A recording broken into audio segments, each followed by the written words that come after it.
अस्सलाम वालेकुम नाज़रीन, लाइव विद आदिल शाह ज़ैब के साथ मैं हूं आपका मेज़बान। कोरोना और उससे बचाव के हवाले से जो हुकूमती पॉलिसी है वो इब्तिदा से ही कुछ कन्फ्यूजन का शिकार तो दिखी है, लेकिन इस कन्फ्यूजन की जो ताज़ा मिसाल है वो ओ लेवल्स के इम्तिहानात है। उनसे मुतालिक हुकूमत हिकमत अमली रही है। एक तरफ कोरोना केसेस तेजी से बढ़ने के सबब जो हुकूमती लॉकडाउन है उस तरफ बताया जा रहा है कि हुकूमत जारी है, लेकिन लोगों को SOPs पर सख्ती से अमल दरामद करने में नाकामी के बाद फौज को तलब किया गया।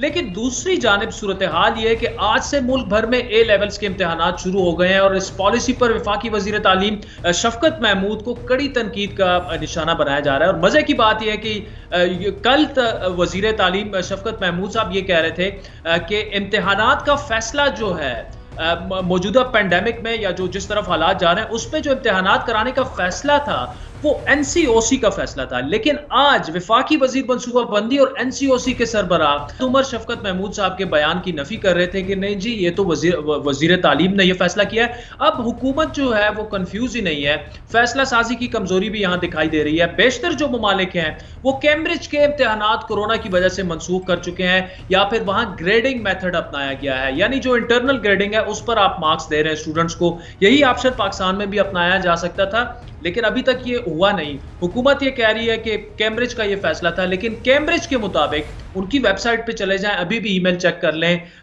जो कैम्ब्रिज के स्टूडेंट्स हैं, दीगर जो ममालिक हैं उनकी तरह इंटरनल ग्रेडिंग का ऑप्शन पाकिस्तान में भी अपनाया जा सकता था। इस तमाम सूरत हाल में जो स्टूडेंट्स हैं सिर्फ वही नहीं बल्कि उनके अहले खाना की जिंदगी में रिस्क पर हैं। हमारे पास कम से कम 20-25 मैसेजेस मेरे पास अपनों के परायों के दोस्तों के पेरेंट्स के आ रहे हैं कि खुदारा आप इस इशू पर जो है वो बोलें, आवाज़ उठाएं। यहाँ वफाक और सूबों के दरमियान भी कोऑर्डिनेशन की कमी भी हमें दिखाई दे रही है। आज वज़ीर आला बलूचिस्तान जाम कमाल तक ने वफाक से मुतालबा किया कि A और O लेवल के इम्तिहानात मुलतवी करने की गुजारिश उन्होंने की। सिंध पंजाब किए जा रहे हैं, लेकिन दूसरी जानिब ये वाले इम्तिहानात जो हैं they are going ahead with it. हुकूमत ने शादी और दीगर तकरीबात जो हैं उन पर तो पाबंदियां लगा दी हैं, लेकिन इम्तिहानात हॉल्स में हो रहे हैं, यानी बंद जगहों में हो रहे हैं जहां कई स्टूडेंट्स जो हैं वो एक जगह बैठकर इम्तिहानात देंगे। कल तक जो स्टूडेंट्स शफकत महमूद साहब को वज़ीर आज़म शफकत महमूद कहकर बुला रहे थे, आज वो उनसे नाला हैं और ऐसे ऐसे ट्रेंड्स चल रहे हैं कि जो हम यहाँ पे आपसे डिस्कस भी नहीं कर सकते। इन इम्तिहानात को मुलतवी करवाने के लिए गुज़श्ता 6 महीनों के दौरान स्टूडेंट्स ने एहतजाज किया, उनके पेरेंट्स ने एहतजाज किया, जुडिशरी अदालतों में गए, वो दरखास्तें लेकर, सोशल मीडिया पर बहस हुई, अब भी हो रही है। पेरेंट्स इस अमल को बच्चों की जिंदगियों से खेल करार दे रहे हैं। तलबा को खदशा है कि कोरोना वायरस की जो तीसरी लहर है उनके दौरान बनाए गए इम्तिहानात के हाल में SOPs पर अमल दरामद सिर्फ दिखावे की हद तक है। बल्कि आज शफकत महमूद साहब भी ऐसे ही एक हॉल में गए और वो खुद भी SOPs से खुश नहीं थे।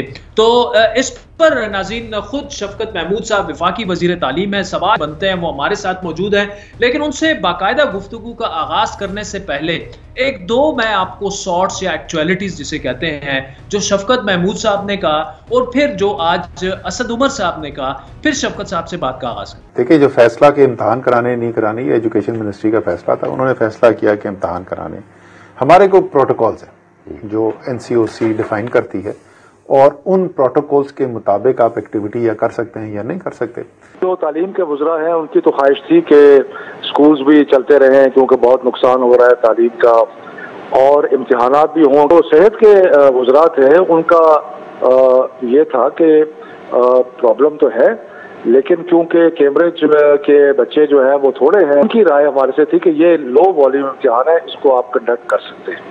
अच्छा शफकत महमूद साहब, thank you so much for joining us. आज बड़ी रश होगी आप पे, बड़ी मुश्किल से आप मिले, but still thanks for your time.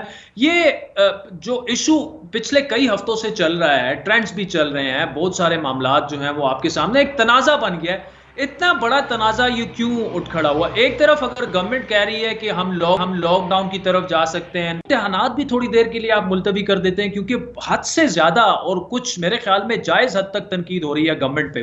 देखिए, इसके कई पहलू हैं। एक पहलू तो ये है कि पिछले साल टीचर ग्रेड्स हुए थे, उस पर बहुत सारा स्कैंडल हुआ, बहुत गड़बड़ हुई, कुछ टीचर्स ने ज्यादा दे दिए, कुछ कम दे दिए, उसको करना पड़ा कैम्ब्रिज को। तो सारे एजुकेशन मिनिस्टर जो पाकिस्तान के थे उन्होंने ये मुतफिका फैसला किया कि इस साल हर सतह पर इम्तिहानात होंगे। और फिर कैम्ब्रिज को ये कहा गया कि आपके पास ऑप्शंस मतलब क्या है, तो उन्होंने कहा कि जो इस साल लेना चाहता है अभी ले ले, अगर किसी को प्रॉब्लम है और समझते हैं कि सेहत का मसला है तो वो अक्टूबर नवंबर में ले लें और हम कोई एक्स्ट्रा फीस जो है वो चार्ज नहीं करेंगे। लेकिन जो डिमांड था वो ये था कि जी ना सिर्फ ये कि इम्तिहानात जो हैं वो कैंसिल किए जाएं, बल्कि हमें टीचर ग्रेड भी साथ दे के पास भी किया जाए।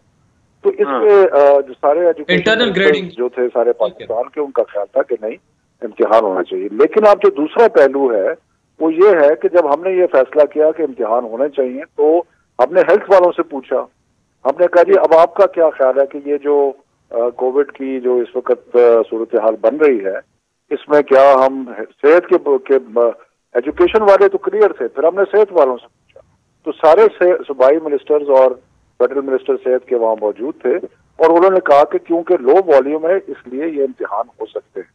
तो अब भी मैं कहता हूं कि अगर किसी को एक इशू है तो वो अपने बच्चों को बगैर किसी फीस के और अक्टूबर नवंबर में ले जाए।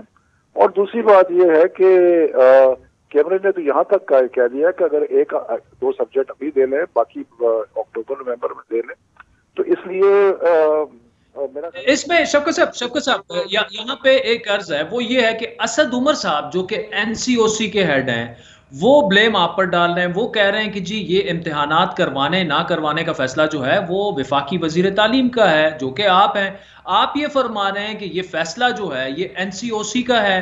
तो आप दोनों बड़े रिस्पॉन्सिबल वजीर हैं पाकिस्तान तहरीक इंसाफ के, एक दूसरे की तरफ आप पास कर रहे हैं, लेकिन जो हजारों पेरेंट्स और स्टूडेंट्स जो हैं इतने वो कंसर्न है। तो ये किसने, ये फैसला किसका है? ये फैसला आपने किया या ये एनसीओसी का फैसला ये एग्जाम कराना? हमारी कोई कंफ्यूजन नहीं है, हमारी सारी मीटिंग्स जो सिलसिले में हुई है वो एनसीओसी में हुई है, वो एनसीओसी के स्टाफ मौजूद है। यस, ये फाइनल फैसला जो है वो एजुकेशन का है, एजुकेशन मिनिस्ट्री का है। लेकिन अगर वहां पे अगर हमें हेल्थ मिनिस्टर ये कहते कि जी आप सेहत की बुनियाद पर ये फैसला ना करें तो हम ना करते। क्योंकि देखे ना, अगर हमने कई अभी स्कूल हमने 9 और 12 क्लासेस को कहा कि खोल दें, लेकिन एनसीओसी ने कहा कि नहीं बंद कर दें, हमने बंद कर दी। अगर ये कोई यूनिवर्सिटी तो देखें, मैं तो आपको बड़ा क्लियरली बता रहा हूँ कि जहां तक तो एजुकेशन मिनिस्टर्स का व्यू पॉइंट है सालों का, वो ये है कि ये इस साल इम्तिहान होने चाहिए। क्योंकि अभी तो ये थोड़े बच्चे हैं जिनका इम्तिहान है, अभी तो आगे आ रहे हैं जो कि 9, 10, 11, 12 के एग्जाम आ रहे हैं। या शफकत महमूद साहब, क्या सिंध के जो वजीर तालीम है सईद गनी साहब, वो उन्होंने भी आपको यही कहा कि ये एग्जाम्स होने चाहिए? क्योंकि गवर्नमेंट तो कुछ और बात कर रही है सिंध में। सारे we all feel the same way. सिर्फ हमने ये कहा था कि जी हमारे ख्याल में इम्तिहान होने चाहिए और ये जो पिछले साल गड़बड़ हुई है वो नहीं होनी चाहिए। और इसके आगे 9, 10, 11, 12 का भी एग्जाम आ रहा है, उनको हमने एक साल पहले की वजह से प्रमोट कर दिया था। अब तो पहले की इम्तिहान भी मौजूद नहीं है। लेकिन ये सारे फैसले मशरूत थे इस बात पे कि हमने जब हेल्थ मिनिस्टर से और मिनिस्टर से पूछा कि जी क्या हम इम्तिहान ले सकते हैं, तो उन्होंने कहा हाँ जी आप इम्तिहान ले सकते हैं क्योंकि ये लो वॉल्यूम है इन स्टूडेंट्स का इस एग्जाम में। बाकी रह गई एसओपीज के ऊपर मैं आज भी गया था एक इम्तिहानी सेंटर में, और वहां पे बाकी तो एसओपीज बहुत अच्छी तरीके से ऑब्जर्व हो रही थी। सिर्फ तादाद जो है वो स्टूडेंट्स की ज्यादा थी, तो मैंने उनको ब्रिटिश काउंसिल कहा है कि फी कमरा जो है फी हॉल तादाद कम करें। तो वैसे वो आपकी ट्वीट भी देखा था, आज आप गए। देखिए, अगर इस्लामाबाद में एक सेंटर में आप खुद गए, आप वफाकी वजीर तालीम है और आप खुद कह रहे हैं कि वहाँ का जो हालत था वो बेहतर बनाई जा सकती थी, मतलब एसओपीज पर बेहतर तरीके से अमल कराया जा सकता है, स्टूडेंट्स जो है वो ना सिर्फ परेशान है बल्कि उनके पेरेंट्स तो उनसे ज्यादा परेशान है। तादाद बच्चों की ज्यादा थी, तो मैंने उनको कहा कि वो इसको कम करें। लेकिन दूसरा मैं फिर कहूंगा कि अगर कोई पेरेंट इतना ज्यादा कंसर्न है तो अक्टूबर नवंबर की ऑप्शन मौजूद है, सबके ऑप्शन मौजूद है। लेकिन शफकत महमूद साहब, अक्टूबर नवंबर में जाके अगर वो एग्जाम देंगे तो रिजल्ट और भी लेट आएगा, आगे फिर यूनिवर्सिटीज हैं, तो ये तो बिल्कुल स्टूडेंट्स का टाइम जाया हो रहा है। तो जाहिर बात है एग्जाम तो एक ही टाइम पे होना चाहिए, या अभी होना चाहिए या अभी सबका पोस्टपोन कर दें, अक्टूबर नवंबर में कर दें। ये जो इम्तिहान है ना, ये ओ लेवल का भी है और A1 A2 का, वो AS कहते हैं उसको, उसका भी है। सिर्फ जो मसला है वो A2 वालों का है, तो हम तो पाकिस्तानी एग्जाम्स जो हमारे हैं उनको भी हम जून जुलाई तक लेके जा रहे हैं, और यूनिवर्सिटीज को हम कह रहे हैं कि आप अपनी एडमिशंस को डिले करें। तो ऑब्वियसली फर्क तो कुछ पड़ेगा, लेकिन A2 के जो बच्चे हैं वो उनको फर्क पड़ेगा, बाकियों को कोई फर्क नहीं। इसमें शफकत साहब देखिए, लेकिन मेरा सवाल ये है ना, मैं अपने सवालात ऑनेस्टली सिर्फ उन्हीं बुनियादों पर कर रहा हूँ कि जो पेरेंट्स हमें लिख रहे हैं, हमें मैसेजेस भिजवा रहे हैं कि आप ये सारे सवाल उनसे पूछें, क्योंकि ये पूरा ट्रॉमाटाइज हो गए स्टूडेंट्स बेचारे। ये सब कुछ लेफ्ट राइट जा रहा है, एक तरफ कोविड हुकूमत डरा रही है, लॉकडाउन हो रहा है, इन्फेक्शन रेट बढ़ रहे हैं, दूसरी जानिब वो पूरा ट्रॉमा से गुजर रहे हैं, एग्जाम हो रहे हैं, एग्जाम नहीं हो रहे, पॉसिबल बाज़ औक़ात नहीं रहता स्टूडेंट्स के लिए एग्जाम देना। नहीं देखें, बात यह है कि फर्क तो पड़ता है, लेकिन हमने तो बड़े क्लियर थे शुरू से कि इम्तिहानात होंगे। उसमें कुछ ऐसे लोग भी आ गए जो अपनी कुछ छोटी छोटी पब्लिसिटी की खातिर उन्होंने लोगों को बहकाना शुरू किया, लेकिन हम तो बड़े क्लियर थे फ्रॉम डे वन कि अगर हेल्थ ने परमिट किया तो देयर इज नो वे कि हम एग्जाम जो है वो नहीं कराएं। देखिए शफकत साहब, बात यह कि अगर ये सारे गलत हैं, आपके अपने वुज़रा अभी आवाज़ उठाना शुरू कर दें। आज तो इवन वज़ीर आला बलूचिस्तान जाम कमाल ने भी ये कह दिया, आपसे मुतालबा कर लिया है। दूसरा ये कि जो आप वुज़राए तालीम की बात कर रहे हैं, ये फैसला जो एग्ज़ाम करवाने का आपने किया था, ये तो पहले किया था, अब तो हालात बिल्कुल चेंज हो चुके हैं। Government will take. देखें जी, अभी तक तो we are sticking with this decision. ये रिवीजन और बच्चों के लिए हम कंफ्यूजन नहीं क्रिएट करना चाहते। और अगले दिन कोई मेरा ख्याल है शायद 20 तारीख थी या 21 तारीख को NCC का इजलास हुआ था, उस पर किसी ने इस इशू पे आवाज नहीं उठाई। लेकिन बहरहाल ये सिचुएशन तो कॉन्स्टेंटली रिव्यू में रहती है। लेकिन इम्तिहानात जो हैं, जैसे मैंने कहा कि अगर कोई नहीं देना चाहता किसी वजह से अभी, तो वो अक्टूबर नवंबर। ठीक है, चले इसका मतलब है कि आप ये कह रहे हैं कि जो डिसीजन ऑलरेडी ले चुके हैं उस पर कायम रहेंगे। लेकिन आज दूसरी बात शफकत साहब आपने की कि कुछ नो बॉडीज जो हैं वो भी कूद पड़े हैं इस मैदान में। लेकिन आप यकीन करें, आपका इशारा जिस जानिब भी था, किसी जर्नलिस्ट की जानिब था, पॉलिटिशियन की जानिब था, लेकिन हमारे पास दर्जनों की तादाद में रोजाना मैसेजेस आ रहे हैं, ईमेल आ रहे हैं, रो रहे हैं स्टूडेंट्स के, प्लीज बात करें, शफकत महमूद साहब से बात करें। पेरेंट्स उनके कह रहे हैं कि जरा उनके स्टूडेंट्स का वो रखें, बच्चों का ख्याल रखें, वो किस तरह ऐसे एग्जाम देंगे। तो बस हमारी भी यही है आपसे कि अगर ये मामलात इस तरह से जाए तो एक एग्जाम पोस्टपोन करने से क्या होगा, जब उन पर साइकोलॉजिकल भी इसका इम्पैक्ट पड़ रहा है। स्टूडेंट ठीक कह रहे हैं आप, वो आदिल आप ठीक कह रहे हैं, लेकिन मसला ये है ना कि एग्जाम के बगैर पास करना जो है, अब मुतालबा क्या है? मुतालबा ये है कि हम अक्टूबर नवंबर में नहीं जाएंगे, हमें अभी अभी इम्तिहान भी ना लें और अभी हमें पास भी करें। तो ये जरा थोड़े से बढ़ के मुतालबा है। तो मेरा ख्याल है कि एग्जाम अभी नहीं देना चाह रहे तो अक्टूबर नवंबर में देने। कुछ लोगों का प्रॉब्लम है, उसके वो देखेंगे, लेकिन 90% जो है, जो ओ लेवल है, बाकी है, अगर अभी नहीं देना चाहते अक्टूबर नवंबर में देने। चलिए शफकत महमूद साहब, thank you so much for joining us. नाज़रीन, आज सबसे पहला सेगमेंट यही था, क्योंकि काफ़ी आज चाहे वो ट्विटर हो, फेसबुक हो, मीडिया आप उठा के देख लें, तमाम लोग जो हैं वो कैम्ब्रिज के एग्जामात की जो ए लेवल के एग्जाम शुरू हो गए हैं, पेरेंट्स बड़े कंसर्न हैं कि क्यों हुकूमत जो है वो टस से मस नहीं हो रही। आज वज़ीर आला बलूचिस्तान ने बात की, वज़ीर आला सिंध ने इस पर बात की, वज़राए तालीम बाकी उस पर बोल रहे हैं, असद उमर साहब बोल रहे हैं। लेकिन शफकत महमूद साहब समझते हैं कि ये फैसला जो है, आपने खुद उनको सुना कि फैसला शायद चेंज नहीं होगा, लेकिन प्रेशर हुकूमत पर बढ़ता जा रहा है। हो सकता है कि इस बारे में कोई फैसला कर लें, लेकिन वज़ीर तालीम साहब को आपने सुन लिया, वो किसी मूड में नहीं लग रहे एग्जाम मुलतवी करने का। तो वक्त हो चाहता है एक ब्रेक का, जिसके बाद कोरोना वायरस पर मजीद गुफ्तगू करेंगे। हमारे साथ रहिए।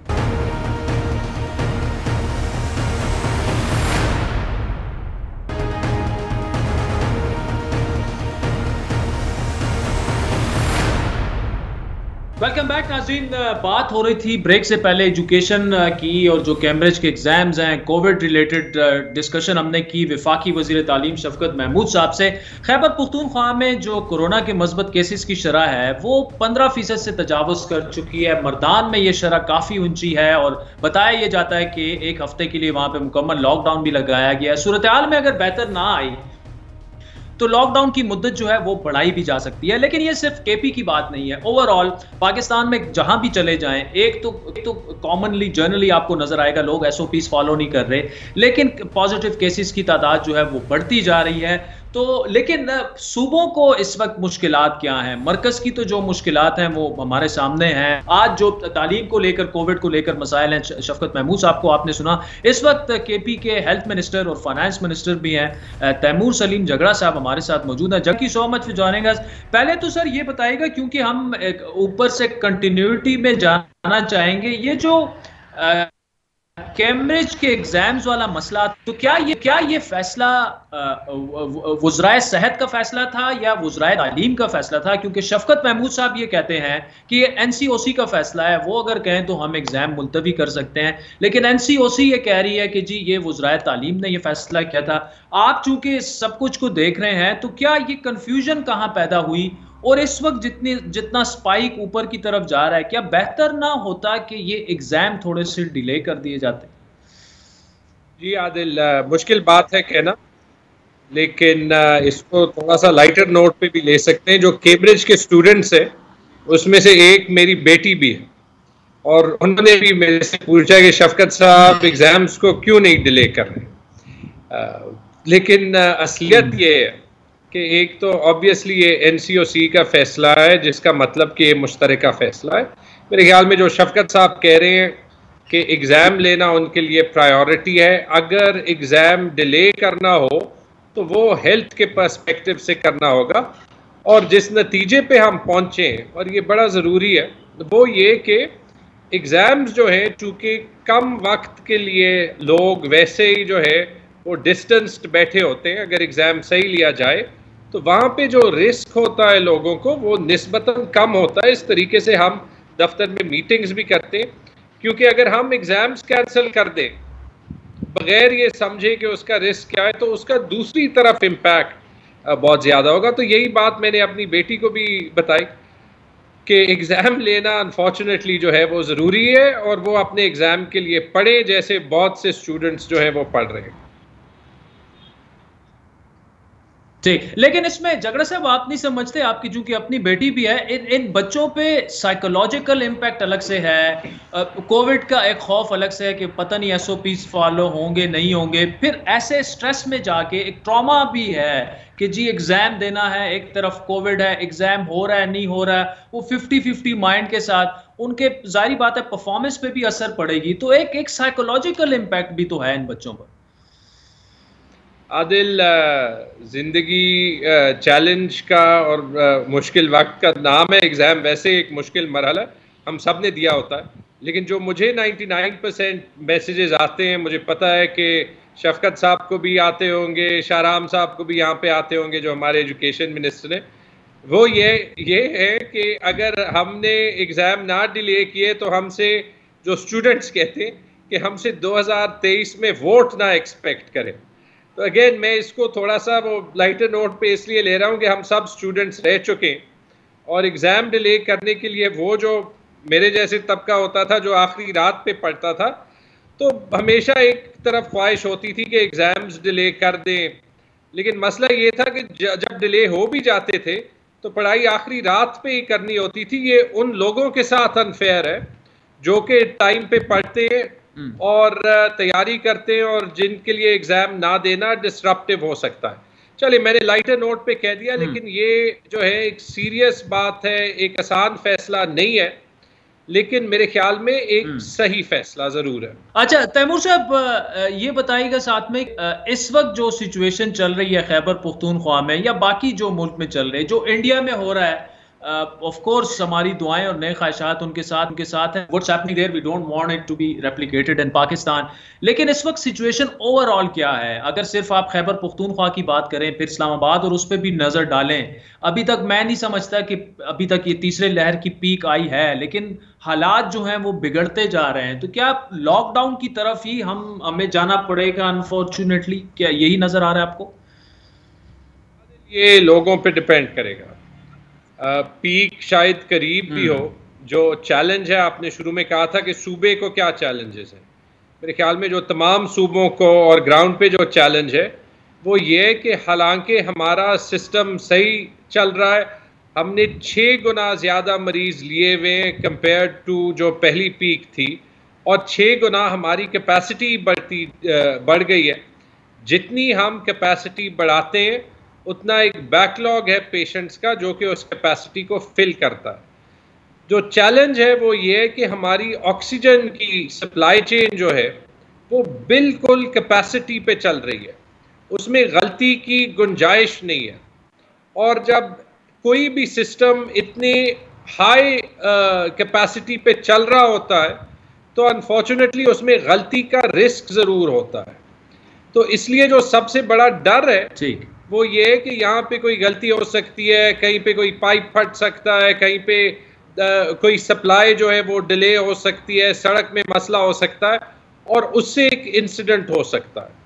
तो फिलहाल हमने शायद इतनी कोशिश कभी भी नहीं की होगी, जैसे आपने कहा मतदान में एक किस्म का लॉकडाउन भी लगा दिया है, वो इसीलिए लगा दिया है कि हम चाहते हैं और थोड़े से साइंस हैं कि हम इस पॉजिटिविटी को नीचे लाएं, अस्पतालों में पेशेंट्स को नीचे लाएं, क्योंकि याद रखें ये जो ऑक्सीजन की कैपेसिटी फुल पे चल रही है, फिलहाल सिंध में पेशेंट्स कम है लेकिन सिंध में पॉजिटिविटी ज़्यादा हो रही है, और अगर सिंध में पेशेंट लोड ज़्यादा हो गया तो फिर जो ऑलरेडी स्ट्रेस्ड कैपेसिटी है ऑक्सीजन की वो मज़ीद स्ट्रेस हो जाएगी, चैलेंज हो जाएगी, और अल्लाह ना करे कि हमें या ज़्यादा सख्त इक़दामात लेने पड़े या इंडिया के 20% जैसा भी माहौल हो, क्योंकि हमने देखा है कि लोग फिर जो है वो गलती को बर्दाश्त नहीं करते। चले, तैमूर सलीम झगड़ा साहब नाज़रीन केपी के वज़ीर सेहत हमारे साथ मौजूद थे। वक्त चाहता है एक ब्रेक का, जिसके बाद आपसे मजीद गुफ्तगू करेंगे।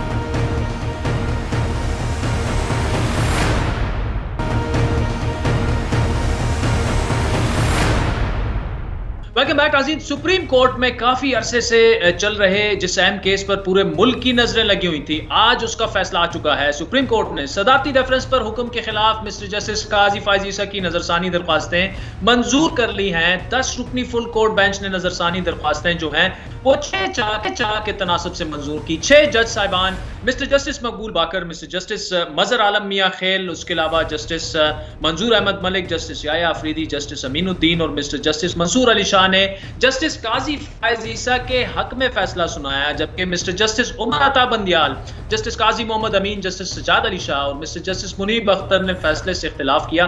अक्सरियती फैसले में मिस्टर जस्टिस काजी फायज ईसा की अहलिया और उनके बच्चों की जायदादों से मुतालिक FBI समेत तमाम फोरम्स की कानूनी जो कार्रवाई है वो कलअदम करार देते हुए कहा गया है कि FBI की मुरतब करदा रिपोर्ट सुप्रीम जुडिशल काउंसिल समेत किसी भी अदालती फोरम पर चैलेंज नहीं हो सकती। यहाँ आपको इस केस का मुख्तसर पस मंजर बता दें कि मिस्टर जस्टिस काजी फायज ईसा ने सदारती रेफरेंस पर सुप्रीम कोर्ट के 19 जून 2020 के फैसले के खिलाफ नजरसानी की दरख्वास्त दायर की थी। सासों का मामला जो है वो FPR भेजने का फैसला सुनाया था। सुप्रीम कोर्ट के 10 रुकनी बेंच के 7 मुअज़्ज़िज़ जजेस ने मुख्तसर नामे में जो सुप्रीम जुडिशल काउंसिल के सामने दायर रेफरेंस था उसको कलअदम करार दिया था और FPR को जस्टिस काजी फायज ईसा के अहले खाना से उनकी जायदादों से मुतालिक वजाहत तलब करने के अहकामात देते हुए मामला जो था वो रिपोर्ट करने का हुक्म दिया था सुप्रीम जुडिशल काउंसिल में। अब इन्हीं मामलात पर मजीद बात करेंगे माहिर कानून और साबिक जज सिंध हाई कोर्ट जस्टिस शाइक उस्मानी साहब से। कैसे आप इसको देख रहे हैं? इस पर एक तो चूंकि सामने चीजें आ चुकी हैं, लेकिन एक तबका ये भी कह रहा है कि इससे साबित ये हुआ कि देखें ना जी, जजेस का एहतसाब नहीं हो सकता। लेकिन दूसरा जो बहुत बड़ी तादाद में वो भी सामने जो राय आ रही है वो ये है कि आज इंसाफ कर दिया सुप्रीम कोर्ट ऑफ पाकिस्तान ने अपने ही एक जज से। आप कैसे देख रहे हैं सर? देखिए, ये जब जजमेंट पास हुई थी जिसमें कि सुप्रीम कोर्ट ने फायज ईसा के खिलाफ जो रेफरेंस था उसको क्वाश कर दिया था, बंद कर दिया था, तो उसके बाद फिर और कोई जरूरत नहीं थी सुप्रीम कोर्ट को कि कोई और ऑर्डर पास करे। लेकिन सुप्रीम कोर्ट ने उससे आगे जाकर के ये भी ऑर्डर कर दिया कि FBR जो है वो इन्वेस्टिगेशन कर सकती है और उनकी वाइफ की प्रॉपर्टीज में और दूसरी प्रॉपर्टीज में, और वो फिर शेयर भी कर सकती है, पास भी कर सकती है सुप्रीम जुडिशल काउंसिल को। ये जो हिस्सा था उस ऑर्डर का वो यकीनन कानून के मुताबिक नहीं था। ऐसा नहीं होना चाहिए था। जब एक चीज क्वाश हो गई तो सब चीजें क्वाश होती हैं। लेकिन बासूरत उन्होंने पास कर दिया, उसके खिलाफ रिव्यू फाइल की गई। आमतौर से रिव्यू जो है वो डिसमिस हो जाती है, मेरे ख्याल में 95-98% रिव्यूज डिसमिस होती है। लेकिन अगर कोई ऐसी बात हो जजमेंट में जो कि कानून के खिलाफ हो on the surface, the face of the record, तो उस सूरत में सुप्रीम कोर्ट यकीनन अपने ऑर्डर को रिव्यू कर सकती है। तो अब ये जब ये जजमेंट जो आई है उससे जाहिर होता है कि सुप्रीम कोर्ट ने ये देखा कि उस ऑर्डर को रिव्यू कर सकते हैं, और वो रिव्यू जब उन्होंने किया तो उन्होंने देखा होगा, ये सरासर सामने नजर आता है कि जो पहला ऑर्डर था FBI के पास भेजना और उसको सुप्रीम जुडिशल काउंसिल के सामने पेश करना, वो सही नहीं था। वो उन्होंने कलअदम करार कर दिया। जब उन्होंने उसको कलअदम करार दिया तो जो भी एक्शन उस ऑर्डर के तहत लिए गए, FBI ने जो भी एक्शन लिया, तो वो सब वॉइड हो गया, खत्म हो गया।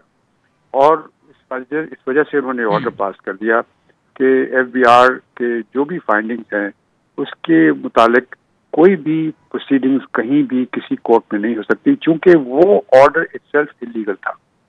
अब देखिए इससे क्या नतीजा क्या होता है? नतीजा ये होता है, ठीक। अच्छा सर, शायद उस्मानी साहब एक ठीक है, अगर मैं समझना चाहूँ एक आम पाकिस्तानी के लिए कि वो क्योंकि आज काफ़ी ज़्यादा ये सवालात मुझसे भी हुए, कुछ लोगों ने किए कि क्या इसका मतलब ये है कि अभी काजी फायज ईसा साहब कहीं नहीं जा रहे, क्या उनके और कोई केसेस हैं, कुछ हो रहा है, क्या वो इसी तरह जज रहेंगे और क्या वो इसी तरह आगे जाके चीफ जस्टिस ऑफ पाकिस्तान भी बन सकते हैं? यही सवालात मैं आपके सामने भी रखूंगा कि आपसे अपने ऑडियंस के लिए उनका जवाब ले सकें। देखिए, जब ये फैजाबाद का इंसिडेंट हुआ था, तो जब ये केस गया था सुप्रीम कोर्ट में, तो उसमें फायज ईसा साहब ने एक जजमेंट पास की थी, जिसको लोगों ने पसंद नहीं किया था, अथॉरिटीज ने पसंद नहीं किया था। उसके खिलाफ बल्कि रिव्यू भी फाइल की थी इसी गवर्नमेंट ने, हमारी प्रेजेंट गवर्नमेंट ने। तो अब जो देखा जाता था वो ये कि आमतौर से ये तासुर ये पैदा होता था कि शायद लोग चाहते हैं कि फायज ईसा साहब चूंकि इन लाइन हैं चीफ जस्टिस बनने के, वो चीफ जस्टिस ना बने, क्योंकि उससे लोगों को खतरा था। तो इस वजह से ये सारी कार्रवाइयाँ हो रही थी, मेरी नज़र में लगता तो ऐसे ही है। तो अब जब ये फैसला हो गया, जो आज हुआ फैसला, इसके बाद तो वो खतरा फायज ईसा के लिए तो ख़त्म हो गया। अब जहाँ तक कि उनके अपने जो मामलात हैं प्रॉपर्टीज के, ये और वो तो बासूरत FBI इंडिपेंडेंटली अपने तौर पर सुप्रीम कोर्ट के जजमेंट के तहत नहीं, अपने तौर पर अगर वो करना चाहती है इन्वेस्टिगेशन, तो उसमें कोई रुकावट नहीं, लेकिन सुप्रीम कोर्ट की जजमेंट के तहत वो नहीं कर सकती। तो इस वजह से लगता यही है कि अब फायज ईसा साहब को चीफ जस्टिस बनने में जब भी उनकी बारी आएगी, उसमें कोई रुकावट पैदा नहीं।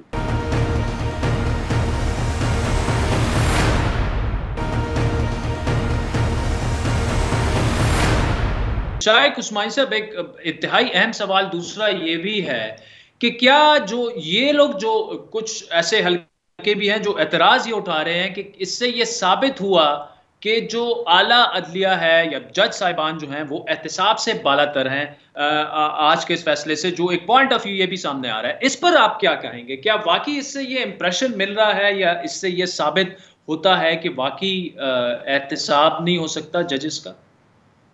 देखिए, जजेस का एहतसाब तो एक तरीका मुकर्रर है आइन में, उसके तहत होता है। जिस तरह फौज का एहतसाब होता है, उसका एक तरीका मुकर्रर है, उसका एहतसाब उसका अपना तरीका है, हर एक का अपना अपना तरीका होता है एहतसाब का। तो जजेस का एहतसाब का तरीका ये नहीं है कि आप उनको ड्रैग करें कोर्ट्स के अंदर और उनको तंग करें और उनके जो करियर प्लानिंग है उसमें इंटरफेयर करें। नहीं, ये गलत तासुर पैदा हो रहा है, ये बिल्कुल गलत तासुर पैदा हो रहा है। ये तो सरासर एक गलत ऑर्डर था, उस गलत ऑर्डर को इस सुप्रीम कोर्ट की बेंच ने, 6 जजेस की बेंच ने उसको ख़त्म कर दिया। गलत ऑर्डर को ख़त्म करना कोई गलत काम नहीं है। तो मेरे ख्याल में ये तो बिल्कुल गलत तासुर पैदा हो रहा है जो आप कह रहे हैं। ठीक। अच्छा शायद उस्मानी साहब, एक दूसरा ये है कि ये आज 6-4 से ये फैसला हुआ और जिस तरीके से हमारे मीडिया ने इसकी कवरेज की या जिस बाकी केसेस की भी करते हैं, थोड़ा सा इस पे भी आपकी गाइडेंस चाहिए होगी कि जो कोर्ट रिपोर्टिंग होती है या जो जजेस के रिमार्क्स होते हैं, क्योंकि अब तो देखिए जजेस के तो फैसले बोलने चाहिए, रिमार्क्स नहीं बोलने चाहिए। तो क्या मतलब इसमें मुअज़्ज़िज़ जज साहिबान को भी क्या जब रिमार्क्स वगैरह होते हैं उसमें शायद ज्यादा एहतियात की जरूरत है, और जो मीडिया उसको रिपोर्ट कर रहा होता है उनको भी एहतियात की जरूरत है, क्योंकि फैसलों से पहले रिमार्क्स और फिर रिमार्क्स का इस तरह से रिफ्लेक्ट करना कि शायद फैसले इस तरह से आए, इस पर आप क्या कहेंगे सर? देखिए, जहाँ तक मेरी व्यूज है, मैं तो ये समझता हूँ कि प्रेस को कोर्ट के अंदर आने की इजाजत नहीं होनी चाहिए। एक कोर्ट का रजिस्ट्रार अपनी स्टेटमेंट दे दे और वो पब्लिश कर दे, ये तरीका होना चाहिए। आमतौर से दूसरी दुनिया में ऐसे ही होता है, लेकिन हमारे यहाँ चूंकि कुछ अजीब, जब से चौधरी इफ्तिखार साहब के ज़माने से कोई अजीब से शुरू हो गया मामला कि वो बैठे होते हैं वहाँ पे सारे जर्नलिस्ट वहाँ पर अपने वो मोबाइल फोन्स पे मैसेजेस दे रहे होते हैं, आगे बढ़ा रहे होते हैं, मिनट मिनट की बातें कर रहे होते हैं। क्योंकि देखिए, कोर्ट रूम के अंदर, कोर्ट रूम एक किस्म का ड्रामा होता है।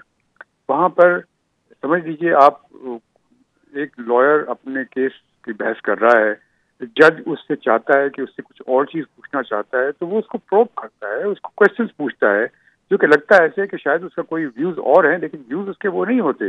वो सिर्फ क्वेश्चन कर रहा होता है, प्रोब करना होता है, ताकि वो सही फैसले पे पहुंच सके। तो उसको गलत इस्तेमाल करके ये आप टिकट टेप्स आती हैं टीवी के ऊपर, तो लोगों को गलत इंप्रेशन पैदा होता है। तो इसमें यकीनन कोई कानून बनना चाहिए, हुकूमत को कानून बनाना चाहिए कि ये मीडिया की इंटरफेरेंस और मीडिया की जो पार्टिसिपेशन है कोर्ट्स के अंदर, उसमें किसी न किसी तरीके से कोई कंट्रोल करना चाहिए। थैंक यू सो मच शाइख उस्मानी साहब। नाज़रीन, जाते जाते आपको एक खबर दे दें, कल 3:30 बजे 32 MPAs की, जो कि जहांगीर तरीन साहब के ग्रुप के इमरान खान साहब से मिल रहे हैं, बड़ी अहम ये मुलाकात है। कल आपसे फिर मुलाकात होगी, इस तफसील आपको तफसील देंगे इसकी। तब तक के लिए इजाजत दीजिए।